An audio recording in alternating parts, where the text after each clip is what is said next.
Party जिंदाबाद जिंदाबाद। एक ही नाम एक ही नारा, जय श्री राम जय जिंदाबाद भारतीय जनता पार्टी जिंदाबाद।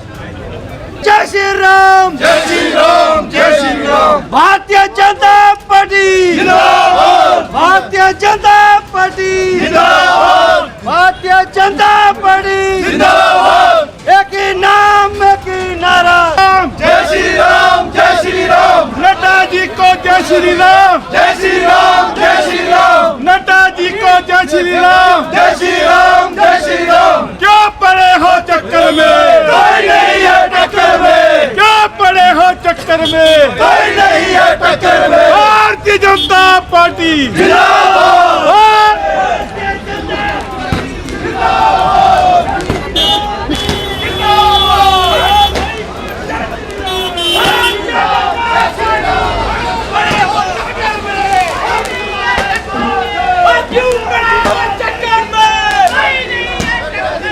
हमारे हर्ष महाजन जी राज्यसभा में चुने गए हैं और ये चंबा और हिमाचल को बहुत गर्व की बात है कि आज 75 सालों की राजनीति में चंबा से पहली बार कोई राज्यसभा का सदस्य यहाँ से गया है। तो चंबा में काफ़ी इस बात का उत्साह है और जो पिछली सरकार थी सुक्खू की, वो जिस तरह से कार्य कर रही थी उसके अपने विधायक और जनता त्रास दी थी और ये बात तो होनी थी।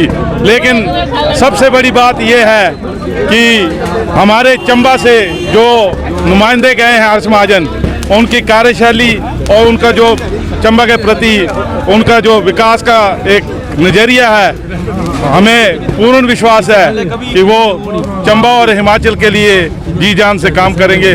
मैं चंबा वासियों को और पूरे हिमाचल वासियों को धन्यवाद करता हूं और मुबारकबाद देता हूं। के लिए बड़ी खुशी की बात है कि भारतीय जनता पार्टी ने पहली बार जिला चंबा के लिए राज्यसभा का एक जो पद है सांसद के रूप में देने के लिए भारतीय जनता पार्टी ने शुरुआत की और उस पद को आज श्री हर्ष महाजन जी ने एक मत से जीत करके ये साबित करवा दिया कि वो एक कद्दावर नेता है।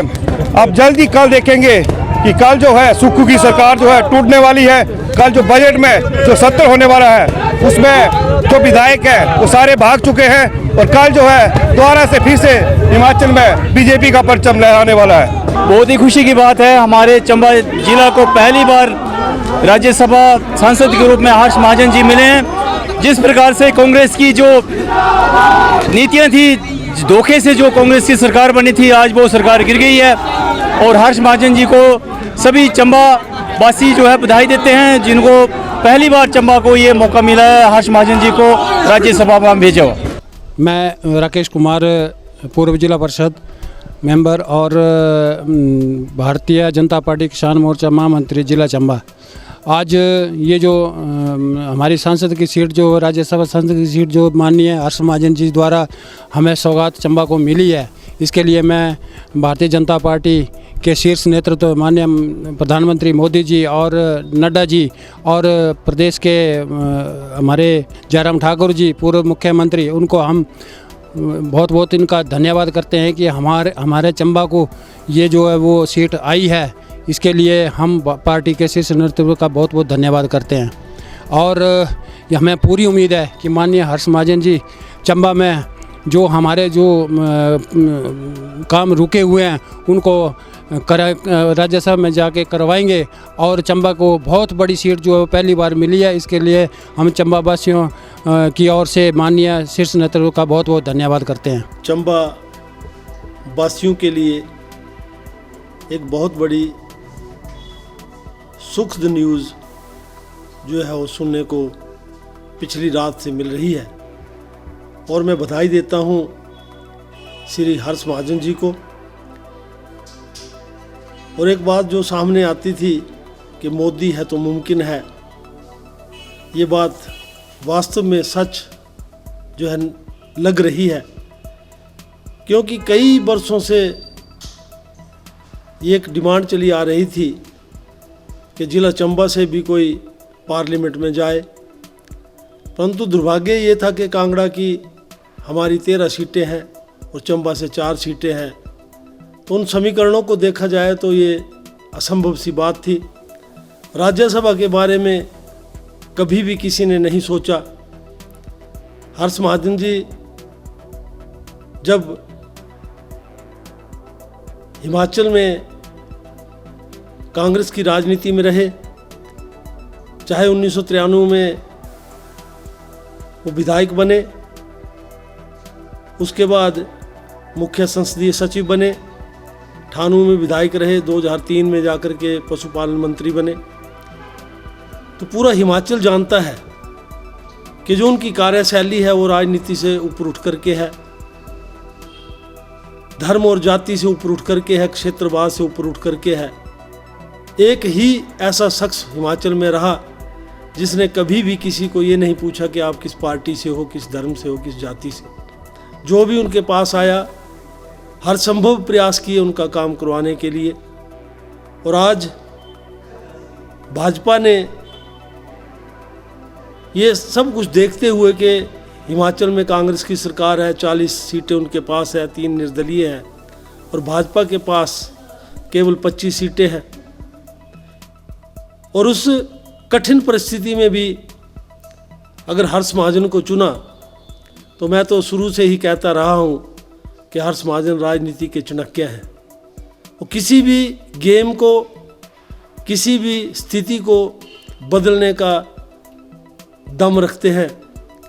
और उन्होंने हर परिस्थिति में जब भी वो चंबा में रहे,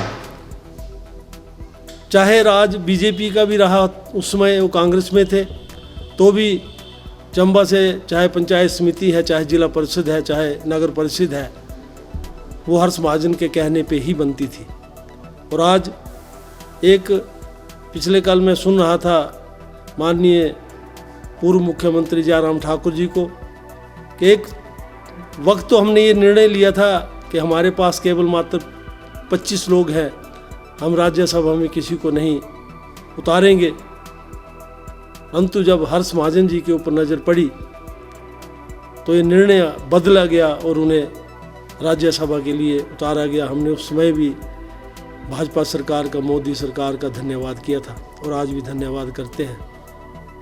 और एक उम्मीद जिला चंबा के लिए और जगी है, क्योंकि वो चंबा के मूल निवासी हैं, चंबा में उनका जन्म हुआ है, चंबा में ही इसी परिवार से चाहे राजाओं का समय रहा हो तो भी महाजन परिवार राजशाही को चलाया करता था। जब राजनीति आई तो इनके पिता स्वर्गीय देशराज महाजन जी, इन्होंने एक अपना ही उनका नाम रहा है। और उसके बाद हर्ष महाजन जी ने जब ये राजनीति में कमान संभाली तो आज एक उम्मीद जगी है चंबा के लिए कि जहां चंबा एक्सप्रेशन ज़िले में आता है, पिछड़े हुए ज़िले में आता है, और बिना केंद्र की मदद से जो बड़े बड़े काम हैं ये होना असंभव है। और मैं एक सबसे बड़ी बात कहूँ कि चंबा, अगर हम अंतर्राष्ट्रीय सीमाओं की तरफ नज़र डालते हैं तो जहां आर्मी का बेस कैंप जो है वो पठानकोट में है, और अगर कारगिल या चाइना की तरफ कहीं जाना है तो सभी जानते हैं कि कांगड़ा डिस्ट्रिक्ट, उसके बाद बिलासपुर डिस्ट्रिक्ट, हमीरपुर, मंडी और कुल्लू और मनाली और लाहौल डिस्ट्रिक्ट को क्रॉस करके जाया जाता है। और अगर दूसरी तरफ ये देखें, और एक उम्मीद भी जगी है और हम प्रयास भी करेंगे और उनसे निवेदन भी करेंगे हर्ष महाजन जी से कि अगर पठानकोट से चंबा 120 किलोमीटर है और ये जो प्रस्तावित एक मांग है बड़ी लंबी कि जोत से नीचे से एक सुरंग बने और चंबा से होते हुए चैहनी पास से अगर पांगी की तरफ जाया जाए तो लगभग 300-400 किलोमीटर जो है वो हमारी सीमाएं और कम हमें मिलती हैं। और दूसरी तरफ जो चंबा में बिजनेस नहीं है, टूरिज़्म बहुत कम है और कोई कमाई के साधन नहीं है, खेती की ओर ध्यान दे तो आज जिस तरह से बंदरों ने आतंक मचा के रखा है, लोगों ने खेती करना बंद कर दी है, और अगर इस तरफ से ये सेंटर की मदद से, केंद्र की मदद से अगर ये सुरंगें बन जाती हैं और सीमाओं की तरफ इसी तरफ से अगर आर्मी का आना और जाना होता है, टूरिस्ट आता है, तो चंबा जिसे देवभूमि कहा गया है, जिसे स्वर्ग कहा गया है, अगर धरती में कहीं स्वर्ग है तो यही है, तो वो वास्तव में सिद्ध होगा। तो चंबा में जो बेरोज़गारी है या जो चंबा की जो अनदेखी है वो भी दूर होगी। इस उम्मीद के साथ हर्ष महाजन जी के ऊपर हमें पूर्ण विश्वास है और भाजपा के ऊपर भी हमें पूर्ण विश्वास है कि जो मुमकिन नहीं है वो मुमकिन करके दिखाती है ये पार्टी। आज पूरा देश जो है इसकी तरफ निगाह लगा के बैठा है। तो मैं हर्ष महाजन जी को धन्यवाद और बधाई देता हूं और चंबा वासियों को भी बधाई देता हूं कि हम सभी ने राजनीति से ऊपर उठ कर के अपने क्षेत्र के विकास के लिए आगे आना है। तो राजनीति जब वोट होंगे तो अपनी अपनी जगह करें, परंतु जब विकास की बात है तो चाहे जो भी नेता है, जो भी हमारे प्रतिनिधि हैं, वो एकजुट होकर के चंबा के विकास की अगर बात करेंगे तो चंबा पीछे रहने वाला नहीं, चंबा आगे बढ़ेगा। तो इन्हीं शब्दों के साथ मैं हर्ष महाजन जी को बधाई देता हूं और उनकी कार्य कुशलता के आगे, उनकी नीति के आगे, उनकी जो सोच के आगे नतमस्तक हूँ। जय हिंद, जय भारत।